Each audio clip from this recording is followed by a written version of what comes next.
السلام علیکم دوستو، ایک بار جبرائیل علیہ السلام نبی کریم صلی اللہ علیہ وسلم کے پاس آئے تو آپ صلی اللہ علیہ وسلم نے دیکھا کہ جبرائیل علیہ السلام کچھ پریشان ہے۔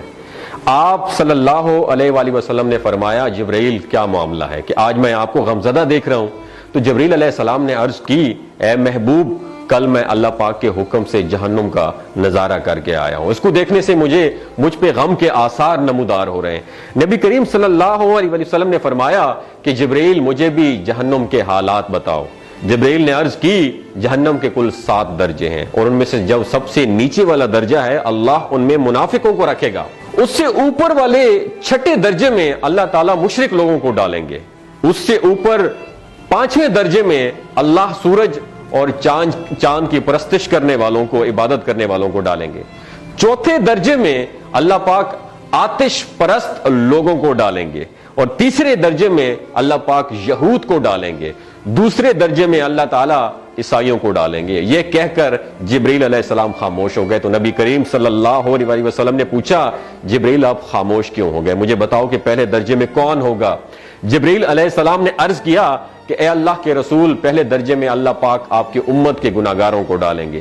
جب نبی کریم صلی اللہ علیہ وسلم نے سنا کہ میری امت کو بھی جہنم میں ڈالا جائے گا تو آپ بے حد غمگین ہو گئے اور آپ نے اللہ کے حضور دعائیں کرنا شروع کر دی۔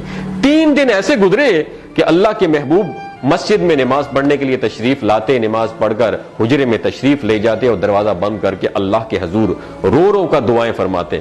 صحابہ حیران تھے کہ نبی کریم صلی اللہ علیہ وسلم پر یہ کیفیت کیسے طاری ہوئی ہے، مسجد سے حجرے جاتے ہیں، گھر بھی تشریف لے کر نہیں جا رہے۔ جب 3را دن ہوا تو سیدنا ابو بکر صدیق رضی اللہ تعالیٰ عنہ سے رہا نہیں گیا، وہ دروازے پر آئے اور دستک دی اور سلام کیا، لیکن سلام کا جواب نہیں آیا۔ آپ روتے ہوئے سیدنا عمر رضی اللہ تعالیٰ عنہ کے پاس آئے اور فرمایا کہ میں نے سلام کیا لیکن سلام کا جواب نہیں پایا، لہٰذا آپ جائیں، ہو سکتا ہے آپ کو سلام کا جواب مل جائے۔ آپ گئے تو آپ نے 3 مرتبہ سلام کیا لیکن سلام کا جواب نہ آیا۔ حضرت عمر رضی اللہ تعالیٰ عنہ نے سلمان فارسی کو بھیجا لیکن پھر بھی سلام کا جواب نہیں آیا۔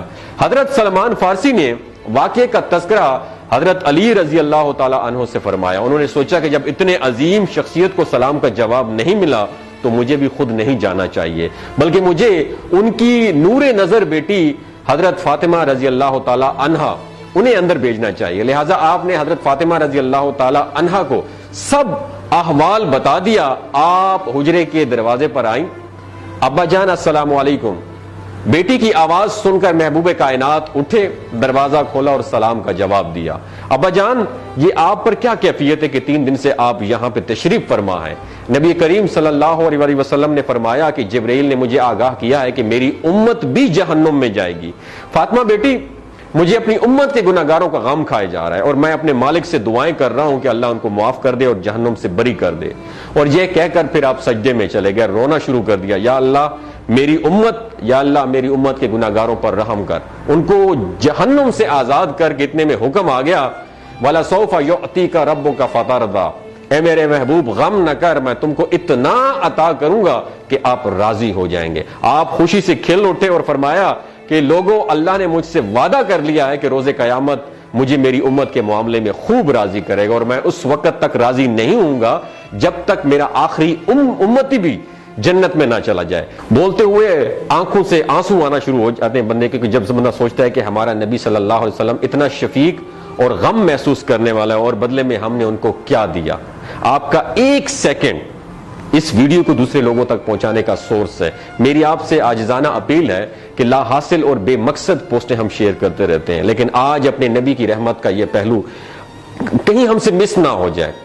ایک شیئر کر کے اپنا حصہ ضرور ڈالیے گا، کیا پتہ کون گناہگار پڑھ کر راہ راست پہ آ جائے اور دوسروں کو تھوڑی سی ہدایت مل جائے۔ کہنے کا مقصد یہ ہے کہ ایک نبی ہمارے لیے اتنا غم خوار ہے اور ہم یہاں بیٹھ کے اس کی امت کے اوپر اتنے مظالم ڈھائے جا رہے ہیں، ہمارے فلسطینی بھائیوں پہ اتنا ظلم کیا جا رہا ہے، لیکن ہم ٹس سے مس نہیں ہو جا رہے۔ آج ہمارے پاس اگر تلواریں ہوتی تو ہم تو بالکل سوچنا ہی ختم کر دیتے، لیکن آج ہمارے پاس میزائل ہیں، آج ہمارے پاس ایٹم بم ہے، لیکن پھر بھی ہم بے حس بنے ہوئے ہیں۔ اللہ تعالیٰ ہمیں ہدایت نصیب فرمائے، اللہ تعالیٰ ہمارے لیے آسانیاں پیدا فرمائے اور اللہ تعالیٰ ہمیں نیک کام کرنے کی توفیق عطا